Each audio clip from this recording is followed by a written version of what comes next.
Hi hello friends, welcome to about film. നമ്മൾ സംസാരിക്കാൻ പോകുന്നത് ചിന്ന ചിന്ന ആസൈ എന്ന് പറഞ്ഞ സിനിമയെക്കുറിച്ചാട്ടോ.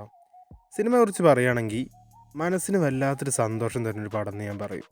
വാരണാസി പോലത്തെ ഒരു ഗംഭീര ലൊക്കേഷനിലെടുത്ത ഒരു മനോഹരമായ ലവ് സ്റ്റോറി. അത് കമ്മിങ് ഓഫ് ഏജ് അല്ല, ഏജ്ഡ് ലവ് സ്റ്റോറി. അതായത് ഒരു മധ്യവയസ്കർ അല്ലെങ്കിൽ പ്രായമായവരുടെ ജീവിതത്തിൽ നടക്കുന്ന ഒരു ദിവസം, ആ ഒരു ദിവസത്തിൽ നടക്കുന്ന ഒരു പ്രണയം, ആ പ്രണയം അതുപോലെ കുറേ ഇമോഷൻസ്, ഒരുപാട് കഥാപാത്രങ്ങൾ ഒക്കെ അടിപൊളിയാണ്. കിടിലം കിടിലം ക്യാരക്ടേഴ്സ് ഇങ്ങനെ വന്നുകൊണ്ടിരിക്കും സിനിമയിൽ. 2.5 മണിക്കൂറിൻ്റെ അടുത്തുണ്ട് ഈ സിനിമ. നമുക്ക് എവിടെ ഇത് ലാഗ് വരില്ല. വളരെ മനോഹരമായി നമ്മളെ സന്തോഷിപ്പിച്ച് കൊണ്ടുപോയി ഈ സിനിമ. ഗോവിന്ദ് വസന്തയുടെ മ്യൂസിക് പറഞ്ഞാൽ ഒരു രക്ഷയില്ലാത്ത മ്യൂസിക്, അടിപൊളി മ്യൂസിക്കാണ് ഈ സിനിമയുടെ. പോയിൻ്റ് ബൈ പോയിൻ്റ് അടിപൊളിയായിട്ട് ചെയ്ത് വെച്ചിട്ടുണ്ട് മ്യൂസിക്.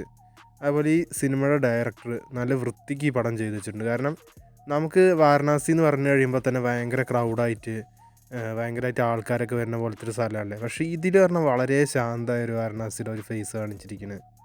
അതേപോലെ ഇതിൽ വരുന്ന ക്യാരക്ടേഴ്സ് എല്ലാവരും, അപ്പോൾ ഇന്ദ്രൻ ചേട്ടനാണെങ്കിലും അതേപോലെ നമ്മളെ തമിഴത്തെ റോജത്തെ നടിയായിട്ടുള്ള അവരുടെ പേരെനിക്ക് കറക്റ്റ് അറിയില്ല, മധുബാല എന്നാണ് തോന്നുന്നത്, അവരാണെങ്കിലും അതേപോലെ അപർണ ബാലമുരളി, ജാഫർ, അതുപോലെ തമ്പിരാമയ്യ, വരുന്ന എല്ലാവരും മികച്ച പ്രകടനം കാഴ്ച വെച്ചിട്ടുണ്ട് ഈ സിനിമയിൽ.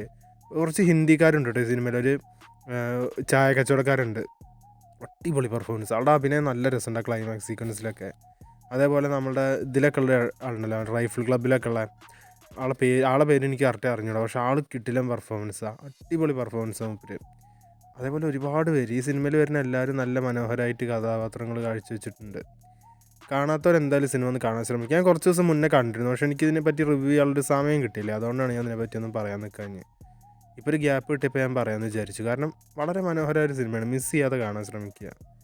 ഈ സിനിമയുടെ വിഷ്വൽസ് ഉണ്ടല്ലോ, സ്ക്രീൻഷോട്ട് ചെയ്ത് വയ്ക്കുക, അത്രയും കിടിലൻ ഷോട്ടുകളുണ്ട് ഈ സിനിമയിൽ. എന്താ അടിപൊളിയായിട്ടാണ് ഈ ഒരു സ്ഥലം വാരണാസിനെ ഒരു പ്രസൻറ്റ് ചെയ്തിരിക്കുന്നത്. അവിടെ അത്രയും മനോഹരമായ ഒരു ലവ് സ്റ്റോറിയും പറഞ്ഞു പോകണു. ഇന്ദ്രൻ സാറിൻ്റെ ഒക്കെ റിയലിസ്റ്റിക് ആയിട്ടുള്ള പെർഫോമൻസ് ഉണ്ട്, അത്രയും നാച്ചുറലായി നമുക്ക് ഫീൽ ചെയ്യും. അതേപോലെ മധുവിൻ്റെ ക്ലൈമാക്സ് മൂമെൻറ്റിലൊക്കെ കുറച്ച് ഓവറായി ഫീൽ ചെയ്തിട്ടുണ്ടെങ്കിൽ പോലും അതും ആ പടത്തിൽ യോജിച്ച് പോകുന്നുണ്ട്. കാണാത്തവരെന്തായാലും കണ്ടോ കേട്ടോ.